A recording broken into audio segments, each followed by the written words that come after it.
Care ಟೇಕರ್ನಿಂದ ಕೋಟಿ ರೂಪಾಯಿ ಮೌಲ್ಯದ ಚಿನ್ನಾಭರಣ ಕಳವು, ಆಘಾತಕಾರಿ ಘಟನೆ. ವಯಸ್ಸಾಗಿದೆ ಎಂದು ನಂಬಿಕೆ ಇಟ್ಟು ಕೆಲಸಕ್ಕೆ ಇಟ್ಟಿದ್ದ ಕೇರ್ ಟೇಕರ್ ಒಬ್ಬ ಮಾಲೀಕರಿಗೆ ಕೋಟಿ ರೂಪಾಯಿ ನಾಮ ಹಾಕಿರುವ ಆಘಾತಕಾರಿ ಘಟನೆ ಬೆಳಗಾವಿಯ ಕ್ಯಾಂಪ್ ಪೊಲೀಸ್ ಠಾಣಾ ವ್ಯಾಪ್ತಿಯಲ್ಲಿ ಬೆಳಕಿಗೆ ಬಂದಿದೆ. ಮನೆಯಲ್ಲಿದ್ದ ಟ್ರೆಜರಿ ಅಥವಾ ಬೀಗವನ್ನು ಯಾವುದೇ ರೀತಿ ಒಡೆಯದೆ ಅತಿ ಚಾಣಾಕ್ಷತನದಿಂದ 930 ಗ್ರಾಂ ಚಿನ್ನಾಭರಣ ಕಳವು ಮಾಡಿದ್ದ ಆರೋಪಿಯನ್ನು ಕ್ಯಾಂಪ್ ಪೊಲೀಸರು ಹೆಡೆಮುರಿ ಕಟ್ಟಿದ್ದಾರೆ. ಬೆಳಗಾವಿಯ ಕ್ಯಾಂಪ್ ಠಾಣಾ ವ್ಯಾಪ್ತಿಯ ನಿವಾಸಿ ಡಾಕ್ಟರ್ ವಿಶ್ವನಾಥ್ ದಡೇದ್ ಅವರ ಮನೆಯಲ್ಲಿ ನಡೆದಿದ್ದ ಈ ಭಾರೀ ಕಳ್ಳತನದ ಕುರಿತು ಮೇ 11ರಂದು ಅವರ ಪತ್ನಿ ಅನ್ನಪೂರ್ಣ ದಡೇದ್ ದೂರು ದಾಖಲಿಸಿದ್ದರು. ಪ್ರಕರಣವನ್ನು ಗಂಭೀರವಾಗಿ ಪರಿಗಣಿಸಿದ ಡಿಸಿಪಿ ಕ್ರೈಂ ನಿರಂಜನ್ ರಾಜೆ ಅರಸ್, ಖಡೆಬಜಾರ್ ಶೇಖರಪ್ಪ ಮತ್ತು ಕ್ಯಾಂಪ್ ಎಸಿಪಿ ಆನಂದ್ ನೇತೃತ್ವದ ವಿಶೇಷ ಪಡೆ ತನಿಖೆ ಕೈಗೊಂಡು ಮನೆಯಲ್ಲೇ ಕೇರ್ ಟೇಕರ್ ಆಗಿದ್ದ ಕಾಗವಾಡ ಮೂಲದ 27 ವರ್ಷದ ರಾಹುಲ್ ಸತೀಶ್ ಕಾಂಬ್ಳೆ ಎಂಬಾತನನ್ನು ಬಂಧಿಸಿದೆ. ಕಾಗವಾಡದ ಬಾಬಾ ಸಾಹೇಬ್ ಕಟಗೇರಿ ಎಂಬಾತನ ಮೂಲಕ ಚಿನ್ನ ಮಾರಾಟ ಮಾಡಲು ಯತ್ನಿಸಿದ್ದು 52.5 ಲಕ್ಷ ರೂಪಾಯಿ ಮೌಲ್ಯದ 350 ಗ್ರಾಂ ಚಿನ್ನ ಹಾಗೂ ಖಾಸಗಿ ಫೈನಾನ್ಸ್ನಲ್ಲಿ ಅಡಮಾನವಿಟ್ಟು 22.8 ಲಕ್ಷ ರೂಪಾಯಿ ಸಾಲ ಪಡೆದಿದ್ದ ಚಿನ್ನ ಸೇರಿದಂತೆ ಒಟ್ಟು 73.3 ಲಕ್ಷ ರೂಪಾಯಿ ಮೌಲ್ಯದ ಚಿನ್ನಾಭರಣಗಳನ್ನು ವಶಪಡಿಸಿಕೊಂಡಿದ್ದಾರೆ. ಇನ್ನುಳಿದ ಚಿನ್ನದ ವಶಕ್ಕಾಗಿ ತನಿಖೆ ಮುಂದುವರೆದಿದ್ದು, ಈ ಭರ್ಜರಿ ಕಾರ್ಯಾಚರಣೆ ನಡೆಸಿದ ಪೊಲೀಸ್ ತಂಡಕ್ಕೆ ನಗರ ಪೊಲೀಸ್ ಆಯುಕ್ತರು ನಗದು ಬಹುಮಾನ ಘೋಷಿಸಿದ್ದಾರೆ. ಇವರು ದೂರದಾರರು ಇದ್ರು ಮತ್ತು ಇವರ ದೂರಿನ ಪ್ರಕಾರ ಇವರ ಮನೆಯಿಂದ 930 ಗ್ರಾಂ ಚಿನ್ನದ ಆಭರಣಗಳು ಕಳ್ಳತನ ಆಗಿದೆ ಅಂತ ದೂರು ನೀಡಿದರು. ಆದರೆ ಯಾವುದೇ ಟ್ರೆಜರಿ ಬ್ರೇಕ್ ವಗೇರ ಆಗಿರಲಿಲ್ಲ. ಸೊ ಇದು ಸರ್ವೆಂಟ್ ಥೆಫ್ಟ್ ಇರಬಹುದು ಅಂತ ಡೌಟ್ ಇತ್ತು ಮತ್ತು ಇದು ತುಂಬಾ ದೊಡ್ಡ ಅಮೌಂಟ್ 930 ಗ್ರಾಂ ಚಿನ್ನ. ಆದ್ದರಿಂದ ನಮ್ಮ ಡಿಸಿಪಿ ಕ್ರೈಮ್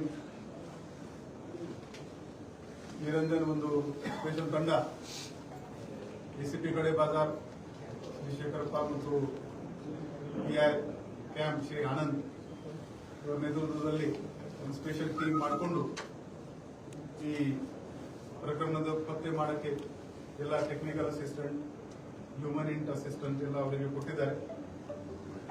ನಮ್ಮ ಈ ಕ್ಯಾಂಪ್ ತಂಡ 2 ಆರೋಪಿಗಳನ್ನು ದಸ್ತಗಿರಿ ಮಾಡಲು ಇದರಲ್ಲಿ ಯಶಸ್ವಿಯಾಗಿದ್ದಾರೆ.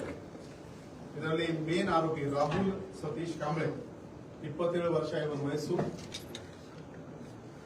ಈ ಡಾಕ್ಟರ್ ವಿಶ್ವನಾಥ್ ಇವರಿಗೆ ಕಾಯಿಲೆ ಇತ್ತು, ಇವರು ಬೆಡ್ ರಿಡನ್ ಇದ್ರು. ಸೊ ಒಂದು ಕೇರ್ ಟೇಕರ್ ತರ ಈ ರಾಹುಲ್ ಕಾಂಬ್ಳೆ ಈ ಮನೆಯಲ್ಲಿ ಡಿಸೆಂಬರ್ ತಿಂಗಳಲ್ಲಿ ಕೆಲಸಕ್ಕೆ ಸೇರಿದ್ದಾನೆ. 3 ತಿಂಗಳ ಮನೆಯಲ್ಲಿ ಕೆಲಸ ಮಾಡಿದ್ದಾನೆ. ಆವಾಗ ಅವನಿಗೆ ಗೊತ್ತಾಯ್ತು ಈ ಟ್ರೆಜರಿ ಚೆಸ್ ನಲ್ಲಿ ಇವರು ಚಿನ್ನ ಇಟ್ಕೊಳ್ತಾರೆ. ಅಲ್ಲಿಂದ ಇವನು ಸ್ಲೋಲಿ ಕಳ್ಳತನ ಮಾಡಿಕೊಂಡು 3 ತಿಂಗಳಲ್ಲಿ ಇದು 930 ಗ್ರಾಂ ಚಿನ್ನ ತಗೊಂಡು ಗಾಯವಾಗಿದೆ. ಈ ಪ್ರಾಪರ್ಟಿ ಡಿಸ್ಪೋಸಲ್ ಮಾಡೋಕ್ಕೋಸ್ಕರ ಇವನು ಈ ಬಾಬಾ ಸಾಹೇಬ್ ಈರಪ್ಪ ಕಟಗೇರಿ ಕಾಗವಾಡ, ಇಬ್ಬರು ಆರೋಪಿ ಕಾಗವಾಡದವರು ಇದ್ದಾರೆ. ಅವರ ಮುಖಾಂತರ ಈ ಪ್ರಾಪರ್ಟಿ ಡಿಸ್ಪೋಸಲ್ ಮಾಡಕ್ಕೆ ಪ್ರಯತ್ನ ಮಾಡಿದ್ದಾನೆ. ಒಟ್ಟು ಈ ಪ್ರಕರಣದಲ್ಲಿ 350 ಗ್ರಾಂ ತೂಕದ ಬಂಗಾರದ ಆಭರಣಗಳು, ವ್ಯಾಲ್ಯೂ 52.5 ಲ್ಯಾಕ್ಸ್ ಮತ್ತು ಕೆಲವು ಬಂಗಾರ ಮುತ್ತೂಟ್ ಫೈನಾನ್ಸ್ ಮತ್ತು ಇಲ್ಲಿ ಇಟ್ಕೊಂಡು ಏನು ದುಡ್ಡು ಬಂದಿತ್ತು ಅದು 22.8 ಲ್ಯಾಕ್ಸ್ ರುಪೀಸ್. ಈ ದುಡ್ಡು ಅವನು ಅಕೌಂಟ್ ಇಂದ ಈ ರಾಹುಲ್ ಕಾಂಬ್ಳೆ ಅವರಿಗೆ ಟ್ರಾನ್ಸ್ಫರ್ ಮಾಡಿದ. ಆ ಅಕೌಂಟ್ ಇಲ್ಲಿ 22 ಲಕ್ಷ ದುಡ್ಡು ಕೂಡ ನಮ್ಮವರು ಸೀಸ್ ಮಾಡಿದ್ದಾರೆ. ಒಟ್ಟು 73.3 ಲ್ಯಾಕ್ಸ್ ವರ್ತ್ ಪ್ರಾಪರ್ಟಿ ಈ ಪ್ರಕರಣದಲ್ಲಿ ಪತ್ತೆ ಮಾಡಲಾಗಿದೆ. ಇದರಲ್ಲಿ ನಮ್ಮ ಪಿಐ ಆನಂದ್ ಜೊತೆಗೆ Shrimati A Rukmini, PSI Shri RIS Sanadi, PSI Shri LK Patil, PSI Shri SB Patil, PSI ಮತ್ತು ಬಸವರಾಜ್, ಮುನವಳ್ಳಿ, ಕರೇಗಾರ್, ರಮಾನಿ, ಶ್ರೀ ತೇಲಿ, Shri ಸನ್ಮನಿ and our technical team, Sri Kasis and Sri Aki, ಈ ಎಲ್ಲ